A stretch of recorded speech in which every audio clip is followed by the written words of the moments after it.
പ്രിയപ്പെട്ട സുഹൃത്തുക്കളെ, ഞാൻ കഴിഞ്ഞ കുറേ നാളുകളായി തിരുവനന്തപുരത്ത് പേരൂർക്കടയിലുള്ള ലക്ഷ്മി നായർ എന്ന് പറയുന്ന പാചക വിദഗ്ധയുമായി ബന്ധപ്പെട്ട് അറിയപ്പെടുന്ന ലോ അക്കാദമി എന്ന് പറയുന്ന ആ ലോ കോളേജുമായി ബന്ധപ്പെട്ടുകൊണ്ട് ഞാൻ കുറേയേറെ വീഡിയോകൾ ഞാൻ ചെയ്തിട്ടുണ്ട്. ആ സ്ഥാപനം സർക്കാരിൻ്റെ ഏതാണ്ട് ഒരു 100-160 കോടി രൂപയുടെ പൊതുഭൂമി പതിറ്റാണ്ടുകളായി കയ്യേറി വെച്ചിരിക്കുകയാണ് എന്നുള്ളത് സംബന്ധിച്ച് ഞാൻ ശക്തമായി പലപ്പോഴും ഞാൻ വീഡിയോ ചെയ്തിട്ടുണ്ട്. അത് തിരിച്ചെടുക്കുന്നതുമായി ബന്ധപ്പെട്ടിട്ടുള്ള ഒരു പോരാട്ടത്തിൽ ഞാൻ ഇപ്പോഴും ഏർപ്പെട്ടുകൊണ്ടിരിക്കുകയാണ്. അതിന് സമാന്തരമായി ആ കോളേജിൽ നടന്നുകൊണ്ടിരിക്കുന്ന ക്രമക്കേടുകളെ കുറിച്ചിട്ട് ഞാൻ വിശദമായി വീഡിയോകൾ ഞാൻ ചെയ്തിട്ടുണ്ട്. ആ കോളേജിൻ്റെ മാനേജ്മെൻറ്റ് ന്യായാധിപന്മാരെ തെറ്റിദ്ധരിപ്പിച്ചുകൊണ്ട് അവിടെ കൊണ്ടുവന്ന് അവരുടെ കാര്യസാധ്യത്തിന് വേണ്ടി ഉപയോഗിക്കുന്നു എന്നുള്ള ആരോപണം ഞാൻ ഉന്നയിച്ചിട്ടുണ്ട്. ബഹുമാനപ്പെട്ട ന്യായാധിപന്മാർ ഇതൊന്നും അറിഞ്ഞിട്ടല്ല അവിടെ വരുന്നത്. ബഹുമാനപ്പെട്ട ന്യായാധിപന്മാരെ അവിടെ വിളിച്ചുകൊണ്ട് വരും, അവരവിടെ പങ്കെടുക്കും, അവർ തിരിച്ചു പോകും, അവരിതൊന്നും അറിയുന്നില്ല. പക്ഷേ ന്യായാധിപന്മാർ, ഞങ്ങളുടെ കോളേജിൽ നിന്ന് പഠിച്ചവർ ന്യായാധിപന്മാർ ഞങ്ങളുടെ പോക്കറ്റിലുണ്ട് എന്നുള്ള തെറ്റായ പ്രചരണം ന്യായാധിപന്മാർ പോലും അറിയാതെ ഈ കോളേജ് മാനേജ്മെൻറ്റ് നടത്തും. അതിനെക്കുറിച്ചിട്ട് ഞാൻ വീഡിയോകൾ ചെയ്തിട്ടുണ്ട്. ഏറ്റവും അവസാനമായി ആ കോളേജിൽ നടക്കുന്നത് അടിമുടി ക്രമക്കേടാണ് എന്ന് പറഞ്ഞുകൊണ്ടുള്ള വീഡിയോയും ഞാൻ 1-2 ആഴ്ചക്ക് മുമ്പ് ചെയ്തിരുന്നു. അപ്പോൾ അങ്ങനെ ചെയ്തതിനെ തുടർന്ന് എന്നെ പെണ്ണ് കേസിൽ കുറുക്കാൻ, എനിക്കെതിരെ മാനനഷ്ട കേസ് കൊടുക്കാനൊക്കെ ഉള്ള നീക്കങ്ങൾ അവിടെ നടക്കുന്നുണ്ട് എന്നുള്ള വിവരങ്ങളും ഉണ്ടായിരുന്നു. അത് ഞാൻ എൻ്റെ പ്രേക്ഷകരോട് പറഞ്ഞിരുന്നു. അതിനുശേഷം പിന്നീട് നടപടിക്രമങ്ങളൊന്നും കണ്ടിട്ടില്ല. ഇനി എന്താണ് എന്നെ കാത്തിരിക്കുന്നതെന്ന് എനിക്കറിയത്തില്ല. എന്തായാലും ഇതുവരെ അങ്ങനൊന്നും വന്നിട്ടില്ല. സുഹൃത്തുക്കളെ, ഞാനിപ്പോൾ എൻ്റെ പ്രേക്ഷകരുമായി ചർച്ച ചെയ്യാൻ ഉദ്ദേശിക്കുന്നത്, കഴിഞ്ഞ ഒരു ഏതാനും ദിവസങ്ങളായി നമ്മൾ ചർച്ച ചെയ്തുകൊണ്ടിരിക്കുന്ന ഈ LLB പുനർമൂല്യനിർണയത്തിൽ വിദ്യാർത്ഥികൾ കൂട്ടത്തോടെ വിജയിച്ച വിഷയവുമായി ബന്ധപ്പെട്ടുകൊണ്ട് ആ വിഷയത്തിൽ ഈ ലോ അക്കാദമി ലോ കോളേജിന് പങ്കുണ്ട് എന്നുള്ള ആരോപണം ഉയർന്നിരിക്കുന്നു എന്നുള്ള വിഷയമാണ് എനിക്ക് എൻ്റെ പ്രേക്ഷകരുമായി ഈ വീഡിയോയിൽ കൂടി ചർച്ച ചെയ്യാറുള്ളത്. സുഹൃത്തുക്കളെ, അതെന്താ അതുമായി ബന്ധപ്പെട്ട് വാർത്തകൾ വന്നെന്താ? LLBയുടെ പുനർമൂല്യനിർണയത്തിൽ 292 പേരുടെ പുനർമൂല്യനിർണയം നടത്തിയതിൽ 231 പേരും വിജയിച്ചു എന്നുള്ള ഞെട്ടിക്കുന്ന ഒരു വാർത്തയാണ് നമുക്ക് കണ്ടത്. അത് LLBയുമായി ബന്ധപ്പെട്ട് മാത്രമേ ആരോപണം ഉയർന്നു വന്നിട്ടില്ല കേട്ടോ. വേറെ വിഷയങ്ങളുമായി ബന്ധപ്പെട്ടൊന്നും അത് വന്നിട്ടില്ല. അതായത് കേരള സർവകലാശാലയിലെ LLB പരീക്ഷയിൽ പരാജയപ്പെട്ട തിരുവനന്തപുരം ലോ കോളേജിലെ 45 വിദ്യാർത്ഥികൾ ഉത്തരക്കടലാസം പുനർമൂല്യനിർണയത്തിൽ വിജയിക്കുക. ഇത് വലിയ വിവാദമാക്കി കൊണ്ടുവന്ന SFI ആണെന്ന് നമ്മൾ ഓർക്കണം. എന്നിട്ട് അവർ പറയുന്നതാണ് 1.5 പേജ് കൃത്യമായി ഉത്തരം എഴുതിയ വിദ്യാർത്ഥിക്ക് 0 മാർക്ക് നൽകി എന്ന ആക്ഷേപം ഉയർന്നു. ആദ്യം മൂല്യനിർണ്ണയം നടത്തി അധ്യാപകർക്ക് നടപടിയെടുക്കണമെന്ന് ആവശ്യപ്പെട്ടുകൊണ്ട് വിദ്യാർത്ഥികൾ സമരം ആരംഭിച്ചു. തുടർന്ന് മൂല്യനിർണ്ണയത്തിൽ വിജയികളായ എല്ലാ വിദ്യാർത്ഥികളുടെയും മാർക്ക് വിവരങ്ങൾ ഹാജരാക്കാൻ വൈസ് ചാൻസലർ ആവശ്യപ്പെട്ടപ്പോഴാണ് വ്യാപകമായിട്ടുള്ള മാർക്ക് വ്യത്യാസം കണ്ടെത്തിയത്. അപ്പോഴാണ് വിവിധ സെമസ്റ്ററുകളായി പുനർമൂല്യനിർണ്ണയത്തിന് അപേക്ഷിച്ച 291 വിദ്യാർത്ഥികളിൽ 231 പേർക്കും ഉയർന്ന മാർക്ക് ലഭിച്ചതായി കണ്ടെത്തി എന്ന റിപ്പോർട്ടാണ് പരീക്ഷാ കൺട്രോളർ VCക്ക് കൈമാറിയത്. ഇതിൽ 5ാം സെമസ്റ്റർ പരീക്ഷയുടെ മൂല്യനിർണ്ണയത്തിനായി അപേക്ഷിച്ച 44 പേരിൽ 44 പേരുടെയും മാർക്കിൽ വ്യത്യാസം കണ്ടു. പുനർമൂല്യനിർണ്ണയത്തിന് അപേക്ഷിച്ച 100% വിദ്യാർത്ഥികളുടെയും മാർക്കിൽ മാറ്റമുണ്ടായത് ആദ്യ മൂല്യനിർണ്ണയത്തിൽ ഗുരുതരമായ വീഴ്ച ഉണ്ടായെന്നുള്ളതിൻ്റെ തെളിവല്ലേ?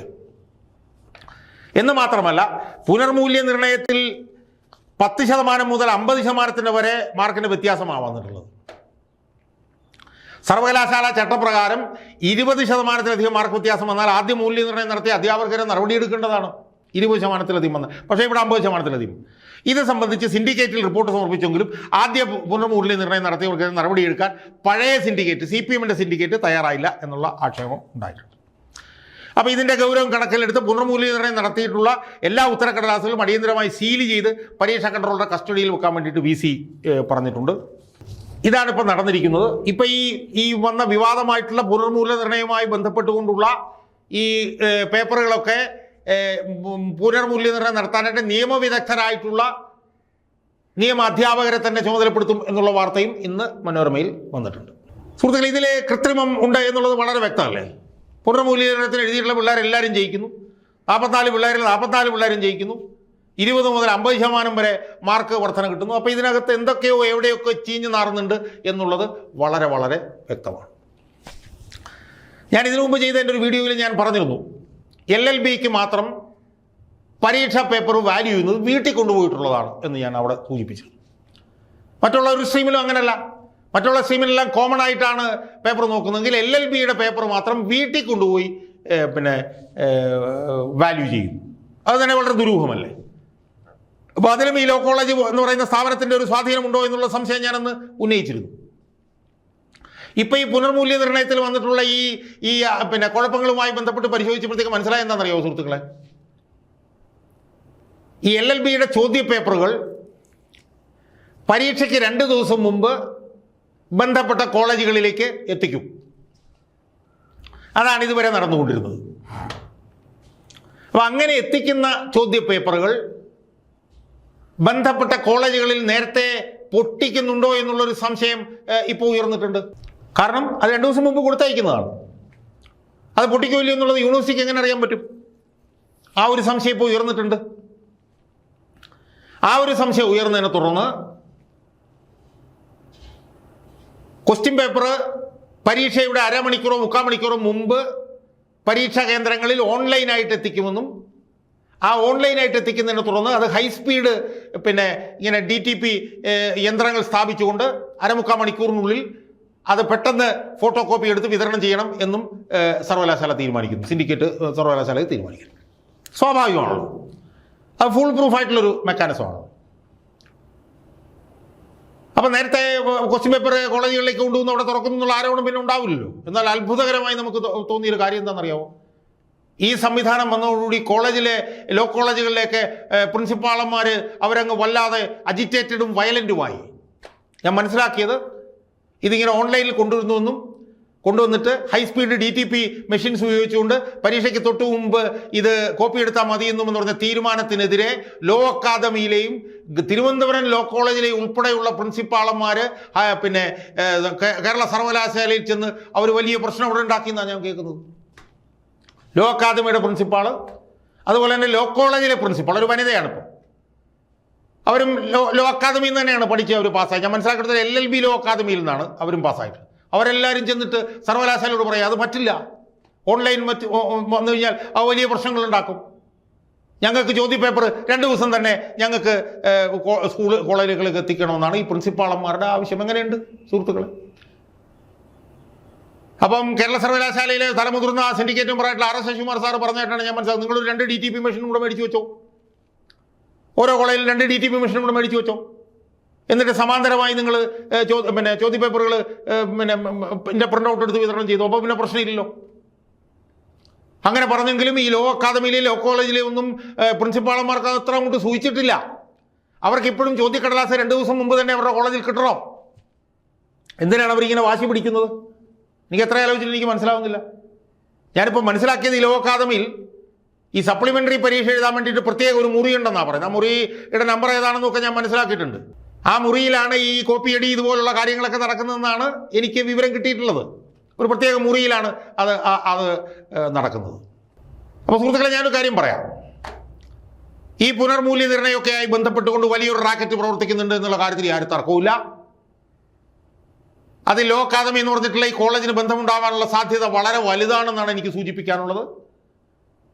പരീക്ഷയ്ക്ക് 2 ദിവസം മുമ്പ് ചോദ്യപേപ്പർ കോളേജിലേക്ക് എത്തുമ്പോൾ ആ ചോദ്യപേപ്പർ തുറന്ന് പരിശോധിക്കാനുള്ള സാധ്യത വളരെ വലുതാണ് എന്നാണ് ഞാൻ വിശ്വസിക്കുന്നത്. കാരണം അത് തുറന്ന് പരിശോധിക്കില്ല എന്നെങ്ങനെ ഉറപ്പാക്കാൻ പറ്റും? എന്നിട്ട് അത് ഇല്ലാതാക്കാൻ വേണ്ടിയിട്ട് ഓൺലൈനായിട്ട് അത് എത്തിക്കാന്ന് പറയുമ്പോഴത്തേക്ക് അതിനെ എതിർക്കുന്നു പ്രിൻസിപ്പാളന്മാർ. ലോ അക്കാദമിയിലെ മാത്രമല്ല, ലോ കോളേജിലെ പ്രിൻസിപ്പാൾ അതിനെ വന്ന് എതിർക്കുന്നു. അപ്പോൾ ഇതിൻ്റെ വേര് ആഴത്തിൽ എവിടം വരെ പോയിട്ടുണ്ട് എന്ന് നമ്മൾ പരിശോധിക്കണം. മൂല്യനിർണ്ണയവുമായി ബന്ധപ്പെട്ടുകൊണ്ട് വലിയ തട്ടിപ്പുകൾ ഈ ലോ കോളേജിലൊക്കെയായി ബന്ധപ്പെട്ട് അരങ്ങേറിക്കൊണ്ടുവരുന്ന ഏതാനും വർഷങ്ങൾക്കും എനിക്ക് ഓർമ്മയുണ്ട്.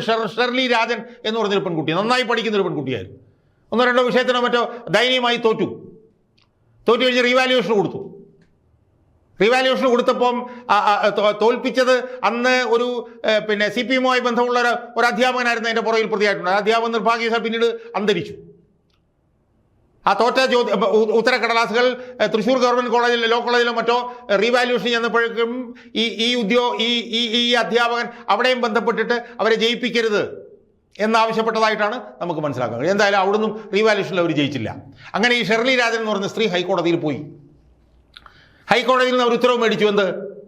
പുറത്തുനിന്നുള്ള ആളുകൾ ഉൾപ്പെടെയുള്ള ടീം ഇത് റീവാല്യൂ ചെയ്യണമെന്ന് പറഞ്ഞ് മേടിക്കുകയും അവർക്ക് ഏതാണ്ട് 30-40 മാർക്ക് അതിൽ കൂടുതൽ കിട്ടി എന്നാണ് ഞാൻ മനസ്സിലാക്കുന്നത്. 10-20 പേരുടെ പേപ്പറുകൾ നോക്കിയതിൽ ഏതാണ്ട് ഒരു 10-12 പിള്ളേർക്കും ഏതാണ്ട് 30 മാർക്ക് 40 മാർക്കൊക്കെ കൂട്ടി കിട്ടി എന്നുള്ള വിവരം എനിക്ക് എൻ്റെ ഓർമ്മയിലുണ്ട്. അപ്പോൾ ഈ മൂല്യനിർണ്ണയമൊക്കെ ആയി ബന്ധപ്പെട്ടുകൊണ്ട് വലിയൊരു റാക്കറ്റ് കേരളത്തിൽ ലോ കോളേജുമായി ബന്ധപ്പെട്ട് പ്രവർത്തിക്കുന്നുണ്ട്. അതിൽ ലോ അക്കാദമിക്ക് പ്രധാനപ്പെട്ട ഒരു പങ്ക് ഉണ്ട് എന്നുള്ള നിലയിലുള്ള ആരോപണങ്ങൾ ഉയർന്നു വന്നിട്ടുണ്ട്. ഞാൻ കഴിഞ്ഞൊരു വീഡിയോയിൽ ഞാൻ പറഞ്ഞിരുന്നു, ഈ 2022-23 മറ്റാണെന്ന് തോന്നുന്നു യൂണിറ്ററി LLB 2022-2025 യൂണിറ്ററി LLB പരീക്ഷയിൽ ആദ്യ 15 റാങ്കും ലോ അക്കാദമി എന്ന് പറഞ്ഞ സ്ഥാപനത്തിന്. അതെങ്ങനെ സുഹൃത്തുക്കളെ അങ്ങനെ വരുന്നു? എത്രയോ ലോ കോളേജുകൾ കേരള സർവകലാശാലയ്ക്ക് കീഴിലുണ്ട്, പ്രൈവറ്റ് ഉണ്ട്, ഗവൺമെൻറ് കീഴിലൊക്കെ ഉണ്ട്. അതിലൊരു ലോ കോളേജിൽ മാത്രം 1 മുതൽ 15 വരെ റാങ്കുകൾ ഒരു കോളേജിൽ. എന്ന് മാത്രമല്ല ആ കോളേജിലെ പ്രൊഫസർ അതുമായി ബന്ധപ്പെട്ടിട്ടുള്ള വൈവ ബോർഡിൻ്റെ ചെയർമാൻ ആയിരുന്നു എന്നുള്ള വിവരം ഞാനന്ന് പുറത്തു പറഞ്ഞു. അപ്പോൾ ഇതൊക്കെ കൂടെ ചേർത്ത് വായിക്കുമ്പോൾ LLBയിലെ വിദ്യാർത്ഥികളുടെ പരീക്ഷക്കടലാസ് മൂല്യനിർണ്ണയവുമായി ബന്ധപ്പെട്ടുകൊണ്ട് എന്തോ ഒരു വലിയ റാക്കറ്റ് പ്രവർത്തിക്കുന്നുണ്ട് എന്നുള്ള സംശയം ഉണ്ടായിക്കഴിഞ്ഞാൽ അതിൽ അത്ഭുതമില്ല. ഞാൻ മനസ്സിലാക്കുന്നിടത്തോളം ലോ അക്കാദമിയുടെ ഇതുമായി ബന്ധപ്പെട്ടുള്ള ദുരൂഹമായിട്ടുള്ള പ്രവർത്തനങ്ങൾ കേരള സർവകലാശാലയുടെ അന്വേഷണത്തിൻ്റെ റഡാറിലുണ്ട്, അവരുടെ അന്വേഷണ പരിധിയിലുണ്ട് എന്നാണ് ഞാൻ വിശ്വസിക്കുന്നത്. വളരെ ഗുരുതരമായിട്ടുള്ള കാര്യങ്ങൾ ഇതിൽ അടങ്ങിയിട്ടുണ്ട് എന്നുള്ളതിൻ്റെ വ്യക്തമായിട്ടുള്ള സൂചന കേരള സർവകലാശാലയ്ക്കും സെനറ്റിനും വൈസ് ചാൻസലർക്കും ഒക്കെ ലഭിച്ചിട്ടുണ്ട് എന്നാണ് ഞാൻ വിശ്വസിക്കുന്നത്.